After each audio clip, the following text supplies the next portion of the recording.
Kumusta mga brad? Kasabay nga po sa paglabas ng Skytown 150, nilabas din po ni Kymco ang kanilang pangmalakasang modern retro classic na scooter. Walang iba kundi ang Kymco Like S 150. Sa paglabas nga po ng motor na ito, syempre halo-halo na naman yung komento ng mga tao. May mga nagkagusto at meron din pong hindi nagkagusto. Alam naman kasi natin na marami talagang masiselan pagdating sa mga matataas na presyo. May mga tao po kasing may matataas na standard pero may mga maliliit na utak.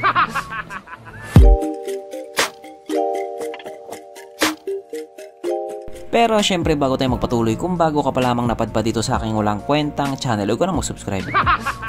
So yun na nga, kapag sinabi nga po nating retro classic na scooter, Vespa talaga yung isa sa mga brand na nangunguna dyan. Pero sa ngayon nga po, halos lahat na yata, or hindi man lahat pero karamihan, may mga nilalabas na rin na modern retro classic na scooter. At isa na nga po dito ang brand na Kymco. Meron nga po silang Like S150. Well, kung itsura nga lang po ang labanan, lalaban talaga yan. Ang laki na po talaga ng pinagbago ng mga classic scooter sa ngayon. Retro classic na, modern pa. Habang tumatagal nga po ang panahon, nag-i-evolve din talaga yung itsura nila. Sabi nga nila walang permanente sa mundo kundi pagbabago. Pero sa pagbabago nga po na yun, mas doon po natin na-appreciate yung kagwapuhang taglay niya. Kaso lang pagdating naman sa presyo, never mind na. Para po kasi doon sa mga hindi nakakalam, ang modern retro classic po na scooter ay pricey talaga. Kasi nga kung titignan natin yung kasabay niyang nilabas na Skytown 150, nagkakahalaga lamang yon ng 118,500 pesos. Samantalang itong Kymco Like S150 ay nagkakahalaga ng 134,000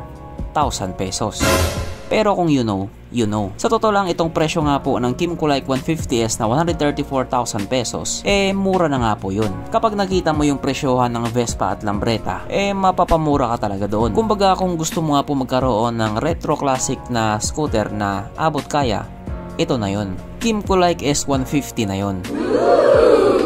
Hindi yung nakita mo lang yung presyo, sabihin mo na agad, doon na lang ako sa Honda Beat. Doon na lang ako sa Honda Click.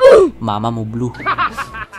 Kaya dahil dyan, pag-usapan na lamang natin kung ano bang meron sa motor na ito at kung gaano nga ba talaga siya kaganda. So ito nga po ang bagong Kymco Like S150 na mayroong 150 cubic centimeter engine displacement, 4-stroke single cylinder, single overhead cam with 4 valves. Yes po, naka 4 valves po ito. Fuel injected, kaso lang ito po ay naka air cooled pa din.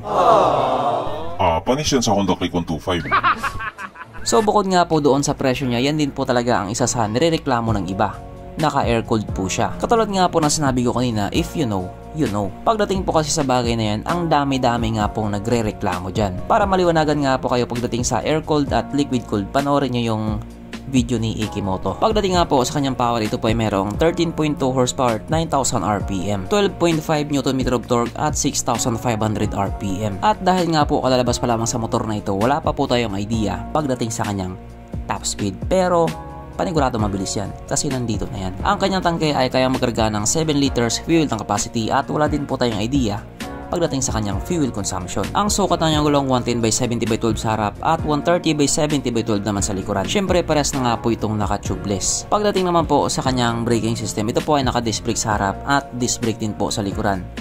At ito po ay naka-dual channel ABS. Ang kanyang seat height ay may taas sa 770mm at ang motor nga po na ito ay may kabuuang bigat na 129 kilograms. So para nga po sa isang 150cc na retro classic scooter, medyo mabigat ng konti pero okay lang naman, sakto lang din. Mapunta naman po tayo sa iba pa niya mga features. So ang ilaw nga po sa motor na ito, naka full LED na po. At kung ikukumpara nga po natin doon sa ibang mga retro classic scooter na yung headlight pabilog or di kaya semi pabilog, etong sa kanya nga po nakahugis trapezoid.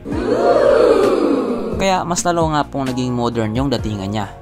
Mukha mo trapezoid. Ang kanyang edge panel ito nga po ay combination ng analog at digital. Na ibig sabihin nga po, classic na, modern pa. Pero yung iba nga pong mga retro classic na scooter, lalo pa doon sa kay Honda, may kita natin na naka-digital talaga. Pero okay lang naman yun. Wala namang problema yun. Depende na sa tao kung alin yung magugustuhan nila. At hindi nga din po katulad doon sa Retro Classic ni Honda, ito po ay disusi pa din.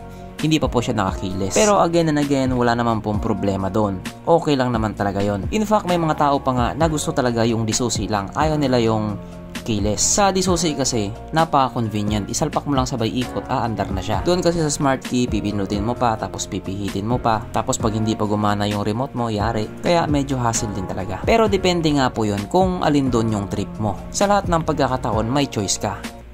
Kung may pera ka. Okay. At syempre hindi po mawawala sa motor na ito ang kanyang USB charging port na para kahit saan ka nga po magpunta hindi ka na mangangamba na baka malubat yung cellphone mo kasi nga manonood ka pa ng Pornhub. At bilang isang classic scooter nga po, madalas natin nakikita na meron talagang kickstart. Pero dito nga po sa Kimco-like S150, wala na po siyang kickstart. Sabi ng mga walang pambili. Pero dito kahit nga po walang kickstart to, alam kong mapapabili ka dito. Sapagkat nandito na nga po tayo sa exciting na part, ang kanyang mga suspension. So sa harapang bahagi nga po ito ay ginamitan ng telescopic fork. At sa likurang bahagi naman ito po ay gumagamit ng dual shock absorber. Na ayon nga po sa mga taong nakagamit sa motor na ito, maganda ang bounce.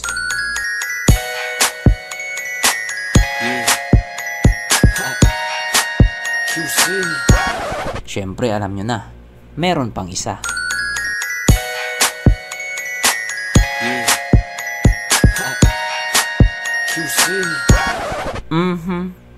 Panigurado, wala na namang nalungkot. At dahil wala nga pong nalungkot, alamin na po natin kung present nga ba sa motor na ito yung tatlong pinaka-importanting features. So, una na nga po dito ang kanyang lagayan ng istalyon. At good news mga brad, meron siyang ganon. Meron siyang lagayan ng istalyon. Pangalawa, meron din po siyang sabitan ng pulutan. At oras na nga po para sa ating Red Horse check, ang pinaka-importanting feature sa isang motor. At ayon nga po sa aking masusing pag-aanalisa, ang motor na ito ay kayang magkarga ng 2 kahong Red Horse at kasya pa isang kahon sa kanyang underseat compartment.